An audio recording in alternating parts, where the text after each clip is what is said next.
Assalamualaikum warahmatullahi wabarakatuh. Sebelumnya izin memperkenalkan diri, saya Muhammad Ridho Rizky Al-Fatih, NPM 2331275. Saya dari kelas IF ASP. Di sini saya akan menjelaskan materi dampak positif kode etik pengguna teknologi informasi. Selamat datang di channel saya. Apakah Anda pernah bertanya-tanya mengapa teknologi yang seharusnya memudahkan hidup kita malah sering menimbulkan masalah? Hari ini kita akan membahas bagaimana kode etik pengguna teknologi informasi dapat menjadi solusi untuk menciptakan dunia digital yang lebih aman dan bertanggung jawab.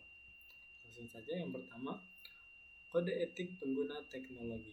Di sini definisi dan pengertian kode etik pengguna teknologi informasi adalah seperangkat prinsip moral dan pedoman perilaku yang mengatur bagaimana individu dan organisasi yang harus menggunakan teknologi informasi secara bertanggung jawab dan etis. Tujuannya ada berbagai contoh, yaitu melindungi privasi dan keamanan data pengguna, mencegah penyalahgunaan teknologi untuk tujuan yang merugikan, memastikan akses teknologi yang adil bagi semua orang, mendorong informasi yang bertanggung jawab sosial. Nah, siapa yang harus mematuhi? Yaitu profesional IT dan pengembangan software. Yang kedua itu pengguna media, sosial, dan internet. Nah, yang ketiga perusahaan teknologi dan startup, institusi pendidikan dan pemerintahan, dan yang terakhir yaitu pada dasarnya semua pengguna teknologi. Next. Nah, yang ada lagi ini pelanggaran privasi data. Pengumpulan data ilegal tanpa persetujuan pengguna, penjualan data pribadi ke pihak ketiga tanpa izin, peretasan, dan kebocoran data massal. Nah, keamanan informasi yang lemah itu diserang cyber yang meningkat, malware dan ransomware yang merusak sistem, identitas digital yang mudah dicuri. Nah, ada juga di sini cyberbullying dan pelecehan online, intimidasi digital yang menyebabkan trauma psikologis, ada juga penyebaran konten berbahaya dan hoax, dan ada juga diskriminasi online berdasarkan sara. Nah, yang terakhir itu ada kesenjangan digital. Akses teknologi tidak merata antara kelas sosial, monopoli informasi oleh pihak tertentu, eksklusi digital bagi kelompok rentan. Nah, ada juga dampak ekonomi dan sosial, yaitu contohnya kehilangan kepercayaan publik terhadap teknologi, kerugian finansial akibat kejahatan cyber, polarisasi sosial karena echo chamber di media sosial. Nah, yang kedua itu ada peran kode etik dalam mitigasi risiko, perlindungan data dan privasi. Contoh konkretnya yaitu implementasi GDPR atau General Data Protection Regulation di Eropa. Nah, yang kedua itu prinsip privacy by design dalam pengembangan aplikasi. Nah, yang ketiga enkripsi end-to-end pada aplikasi message seperti WhatsApp. Keamanan cyber yang bertanggung jawab itu praktik etisnya yang pertama adalah responsible disclosure dalam melaporkan kerentanan sistem. Yang kedua regular security updates dan patching. Yang ketiga itu two-factor authentication sebagai standar keamanan. Nah, ada juga konten digital yang sehat, yaitu implementasinya yaitu seperti content moderation yang konsisten di platform media sosial. Yang kedua itu fact checking algorithm untuk melawan misinformasi. Yang ketiga itu digital literasi, program untuk edukasi pengguna.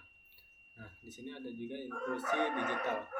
Langkah nyatanya itu yaitu ada accessibility feature untuk pengguna berkebutuhan khusus.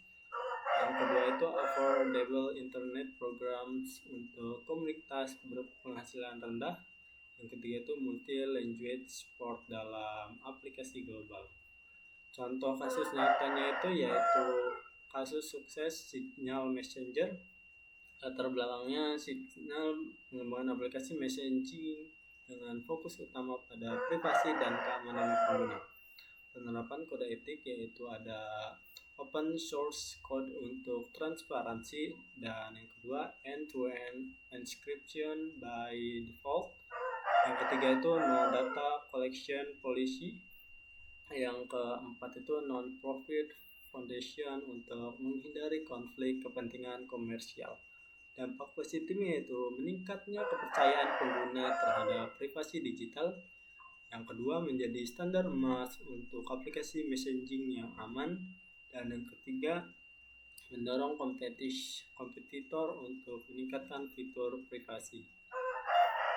Nah, di sini ada kasus kegagalan yaitu Cambridge Analytica Facebook.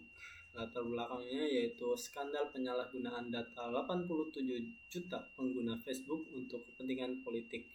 Pelanggaran etiknya yaitu ada pengumpulan data tanpa konsen yang jelas. Yang kedua itu penjualan data untuk manipulasi politik. Yang ketiga itu lack of transparency dalam pengguna data. Dampak negatifnya ada juga hilangnya kepercayaan publik terhadap Facebook. Yang kedua regulasi sebesar 5 miliar dolar. Yang ketiga itu perubahan regulasi data privasi global.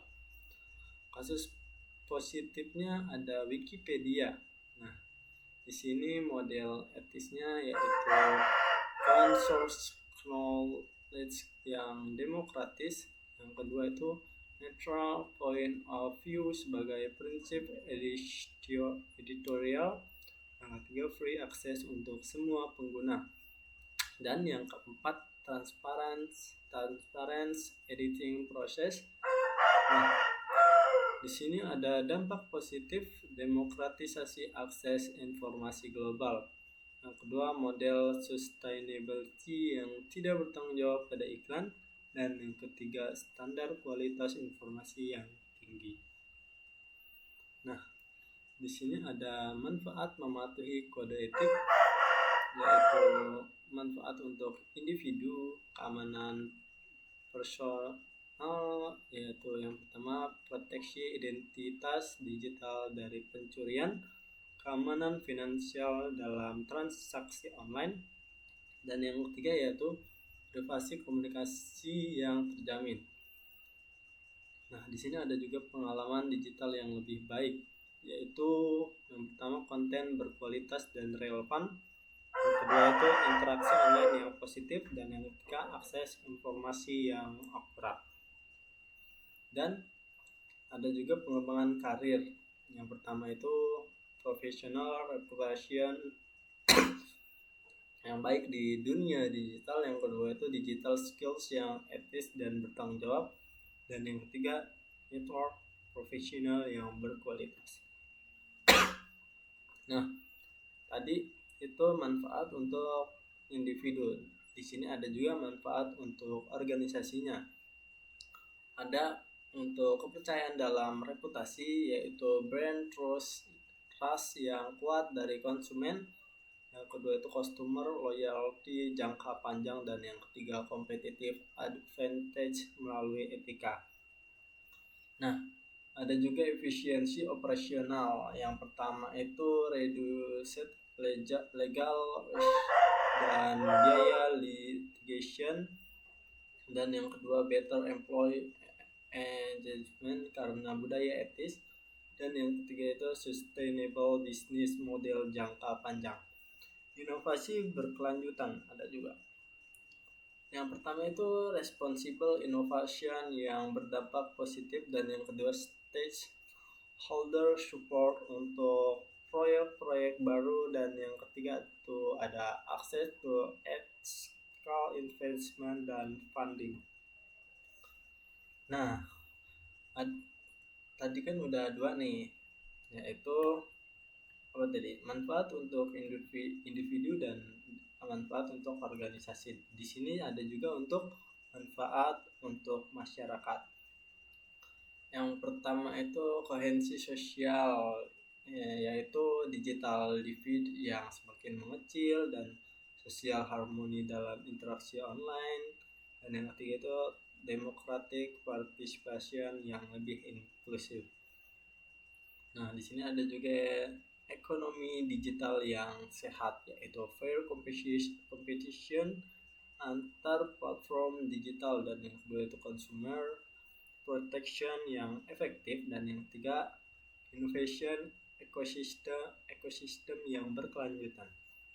Nah, perlindungan hak asasi manusia atau HAM itu ada freedom of expression yang bertanggung jawab, yang kedua itu right to privacy yang dihormati, dan yang ketiga itu protection of vulnerable groups dalam ruang digital. Nah, mungkin itu saja dari saya. Ada sedikit ringkasan, yaitu kode etik pengguna teknologi informasi bukan hanya aturan yang membatasi, tetapi fondasi untuk membangun di dunia digital yang lebih aman, adil, dan berkelanjutan. Dari perlindungan data pribadi hingga menciptakan inovasi yang bertanggung jawab. Etika digital memberikan manfaat nyata yang bagi individu, organisasi, dan masyarakat yang sudah saya sebutkan sebelumnya. Sebagai pengguna teknologi, kita semua memiliki peran dalam menciptakan ekosistem digital yang etis. Mulailah dari hal kecil, yaitu periksa pengaturan privasi akun media sosial Anda, berpikir